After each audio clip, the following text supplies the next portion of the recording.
வீட்டுக்கு பின்னால் தண்ணி இருக்குது. பார்த்தேன்னா ஒரு பாம்பு வந்து சுற்றி இருந்தது. பட்டுன்னு பார்க்கும்போது மீன் பிடிச்சிட்டு போகுதுங்க. பாருங்களேன், தெரிதா பாருங்கள் உங்களுக்கு எல்லாருக்கும். அந்த மீனை பிடிச்சிட்டு எட்டுன்னு போகுது பாருங்கள் அந்த பாம்பு. இது பாருங்கள், இது பாருங்கள், இங்கே வந்துச்சு பாருங்கள். இங்கே மேலே நிற்கிது. உங்களுக்கு தெரிதா பாருங்கள். அங்கே மேலே நிற்கிது சைடில். எனக்கு தெரியுது, மீன் மட்டும் தெரியுது. இன்னொன்று நவரில் அங்கேருந்து காணுமே. தண்ணி மட்டும் ஆடுது.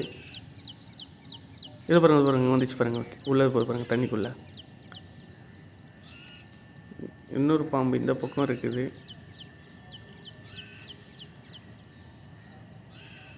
இன்னொரு பாம்பு இந்த பக்கம் ஓடிச்சுங்க. இன்னொரு பாம்பு வந்தோன்னா அதை எடுத்துன்னு ஓடிச்சு. நம்ம வீட்டு சைடு ஃபுல்லாக வந்து தண்ணி இருக்கும். இங்கே நிறைய பாம்பு வந்து போகும். இன்றைக்கி தான் வந்து ஒரு மீனை பிடிக்கிறது வந்து நான் லைவாக பார்த்துருக்கேன். நீங்கள் எத்தனை பேர் வந்து இந்தமாரி பார்த்துருக்கேன்னு சொல்லி கமெண்ட் செக்ஷனில் கமெண்ட் பண்ணுங்கள்.